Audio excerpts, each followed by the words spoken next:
अस्सलामुअलैकुम। आप सभी के ऊपर अल्लाह सुब्हानहू तआला की तरफ से सलामती हो। रब्बि इश्रह ली सदरी व यस्सिर ली अमरी वहलुल उक़दतम मिन लिसानी यफ़क़हू क़ौली। आज मैं आप लोगों को इस वीडियो में बताने वाली हूँ कि आप अपनी नमाज में किस तरह से ज़्यादा कंसंट्रेशन कर सकते हैं या ध्यान लगा सकते हैं।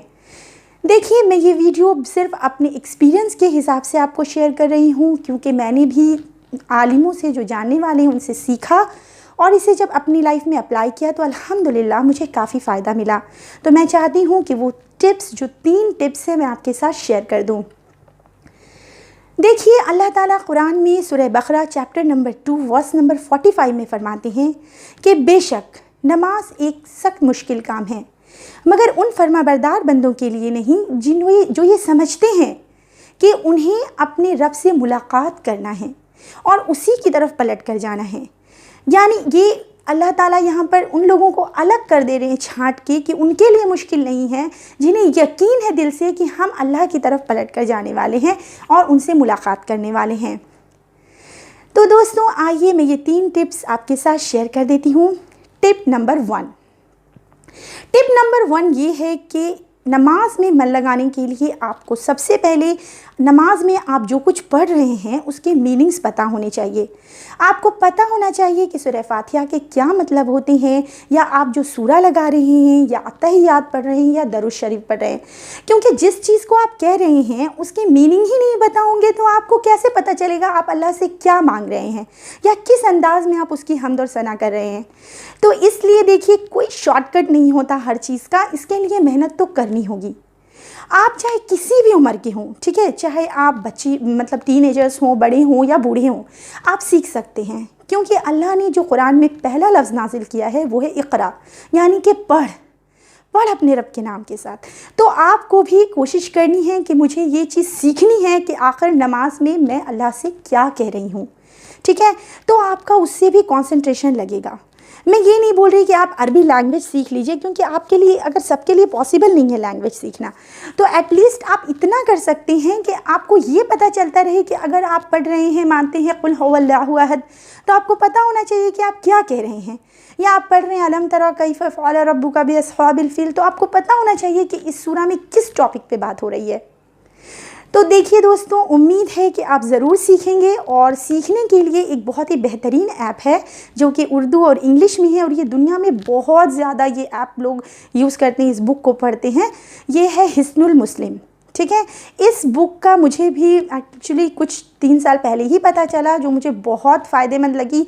अगर आप इस बुक को पढ़ेंगे तो आपको बहुत ज़्यादा सीखने को मिलेगा। इसका लिंक मैं डिस्क्रिप्शन बॉक्स में डाल दे रही हूँ, ठीक है, चाहे इंग्लिश में आप पढ़ सकते हैं या उर्दू में। टिप नंबर 2 ये है कि आप नमाज में ये ध्यान में रखें कि आप अल्लाह के सामने खड़े। जब आप ये ध्यान रखेंगे कि आप अल्लाह सुब्हानहू तआला के सामने खड़े हैं, तो आपको खुद ही मतलब एक अंदर से अल्लाह का खौफ, उसकी मोहब्बत आ जाएगी। तो आप जो स्टेप्स करेंगे वो बहुत जल्दी में नहीं होगा, और वो थोड़ा इत्मीनान आ जाएगा नमाज में, थोड़ा ठहर के अच्छे से आप पढ़ पाएंगे।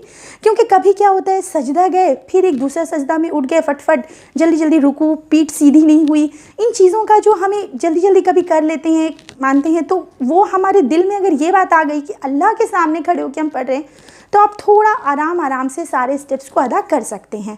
ओके, देखिए, ये जो चीज़ है ना, ये कोशिश करने से होगी। आप अगर कोशिश करेंगे तो आप कर सकते हैं, इंशाल्लाह आपको ज़रूर फ़ायदा मिलेगा, क्योंकि मुझे इन चीज़ों से चेंज मिला है, ठीक है। और आखिरी टिप जो मैं आपके साथ शेयर करूंगी कि आप ये ध्यान में रखें ना कि आप जहाँ भी नमाज़ पढ़ रहे हैं वो थोड़ा अच्छा हवादार जगह हो, वेंटिलेटेड हो, थोड़ी अच्छी वहाँ पे माहौल हो। क्योंकि देखिए, जब आप मस्जिद में नमाज़ पढ़ते हैं तो कितना अच्छा फीलिंग आता है। क्योंकि मस्जिद में ये होता है कि वहाँ पे बहुत परफ्यूम्ड अतर होती है और साफ़ सुथरा एकदम अच्छा सा माहौल होता है, तो नमाज़ पढ़ने में बहुत ज़्यादा दिल लगता है। तो क्यों ना घर में भी हम थोड़ा मस्जिद जैसा माहौल बना पाएँ, यानी कि जो हमारी जाए नमाज है उसमें चाहें तो आप कुछ अतर वगैरह का छिड़काव कर लें। अगर आपको जो भी पसंद है, जिस तरह का भी एसेंस, वो कुछ अप्लाई करके रखें। थोड़ा क्लीननेस का ख्याल रखें, और आप अपने घर के जो खिड़की है वो सब चीज़ का जो थोड़ा वेंटिलेटेड हो, ताकि आपको सफोकेशन फील ना हो, जल्दी जल्दी करने के लिए मन ना करे। तो इंशाअल्लाह देखिए, नमाज ऐसी चीज़ है ना कि दिमाग है हमारा, हमारे कंट्रोल की चीज़ नहीं है। हम हमारे हाथ पैर को, अपनी ज़ुबान को, अपने आँख को अपने हिसाब से कंट्रोल कर सकते हैं, लेकिन दिमाग पे हमारा ज़ोर नहीं होता, ठीक है। तो मैं ये नहीं बोलूँगी कि कोई मैजिकल छड़ी है मेरे पास, ये 3 टिप्स कि आपकी नमाज में बिल्कुल कंसंट्रेशन हो जाएगा। तो थोड़ा ध्यान तो भटकना ऑब्वियस है, उस पर बहुत ज़्यादा ध्यान मत दीजिए, बस आप नमाज़ पढ़ते रहिए। अल्लाह ये देख रहा है कि आप नमाज़ पढ़ रहे हैं, और नमाज के मीनिंग को सीखने की कोशिश करिए, क्योंकि आप मीनिंग नहीं समझेंगे तो सच में बिल्कुल भी ज़्यादा टेस्ट नहीं आ पाएगा। सवाब मिलेगा आपको आपकी नमाज़ पढ़ने का, लेकिन आप उस नमाज में अपने आप को फ़ील नहीं कर पाएंगे। तो उम्मीद करती हूँ कि आप सभी को ये वीडियो फ़ायदेमंद लगे, और अल्लाह ताला से दुआ है कि वो हमें अपने कहे पे अमल करने की तौफ़ीक़ अता फ़रमाए। और आप सभी मुझे अपनी दुआओं में याद ज़रूर रखिए। आप सभी का बहुत शुक्रिया। जज़ाकल्लाह खैर।